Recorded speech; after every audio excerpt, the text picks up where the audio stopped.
exciting what the Saudi Arabian government and you are doing to make education a much more exciting and pleasurable place for learners. When Dr. Rusten first contacted me about this idea, he asked me to speak on two things. To try to synthesize experiences and education improvement efforts that have taken place in different countries around the world where I've had a privilege to contribute. The four countries that I'm going to look at specifically are Brazil, Macedonia, Jordan, and Indonesia. He also asked me to take an in-depth look at a very narrow stream of education reform or education improvement in the United States to try to enhance science and math education through a new initiative called STEM, science, technology, engineering, and math. Because of time constraints, my tendency to speak too much, it's likely I may not get to the second issue. Before I get into this detailed description of some of our experiences and lessons learned and the distillation of results from this work, I thought it might be useful for us, since I'm the last speaker, to step back and sort of look at the question, so what? As one of the speakers commented yesterday, why are we doing this? Why is education improvement so important today? One of the reasons is depicted in this presentation of the different ages of economic history, starting with the agricultural age, industrial age, the information age, and now what some people are calling the new conceptual age of the 21st century. If we are going to enter this age in a robust, aggressive, competitive way, young people coming out of schools have to be able to prepare themselves for this age. There is some consensus that current education systems aren't making this possible.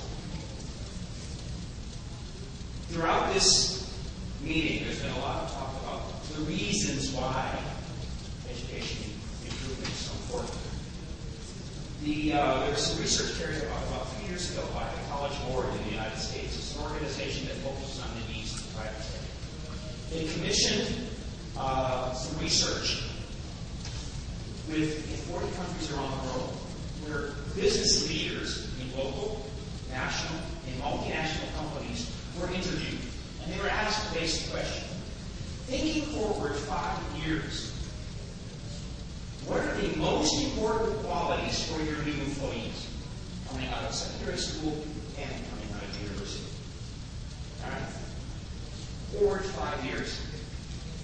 These are the qualities that the people surveyed came up with.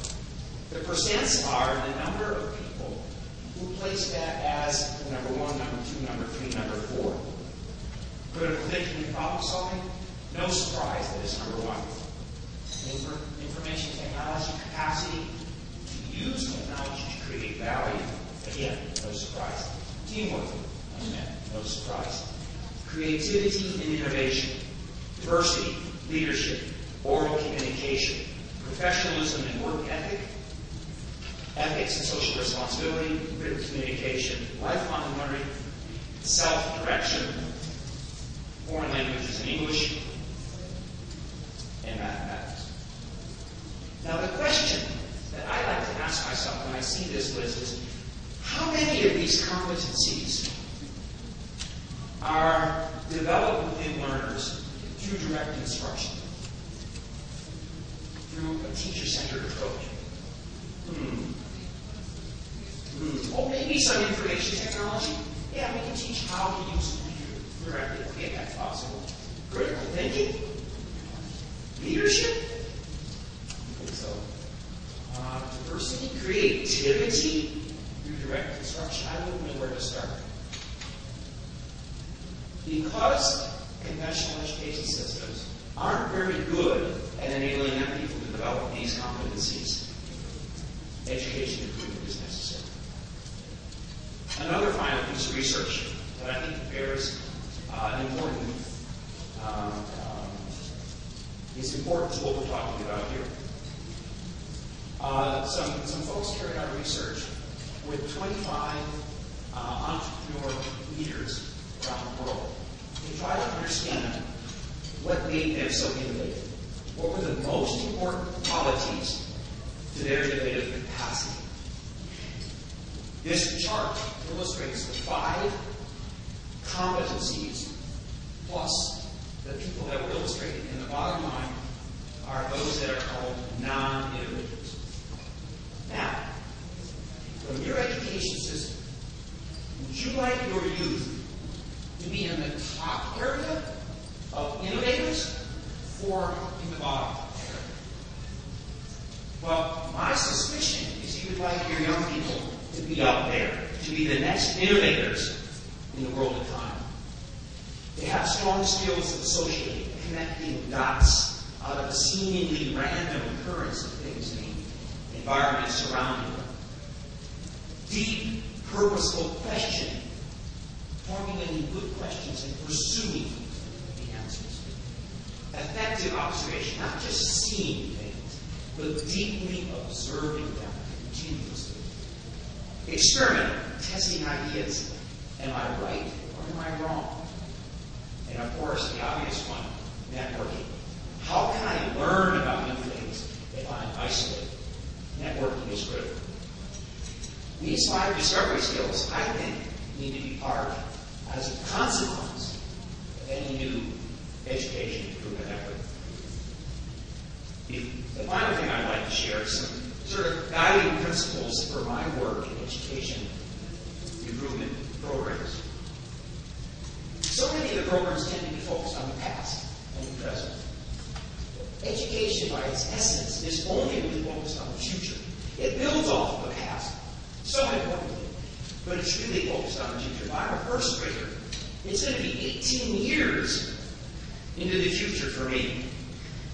What will happen in 18 years? I don't know. The other principle that I think is really important to keep in mind is the principle of learning. I'm the only person that can learn for myself. I can't learn for you, and you can't learn for me. Learning is an extremely personal and private activity. I'm the only one that can learn. So the learning outcomes that I achieve are important. You have to focus on me, not the learning facilitator, teacher. Another principle is creating an optimal environment for this to happen. Education is a complex web, it's not a single entity. And people are driven to succeed. No one wants to fail. It's fascinating. Some of the education improvement efforts that I've been involved in set a 5-year plan or a 3-year plan. And they think, okay, 5 years, we're going to be done. We fixed the problem, the tire is no longer deflated, we can roll on forever. Sorry, it's not that easy. Education improvement is continuous.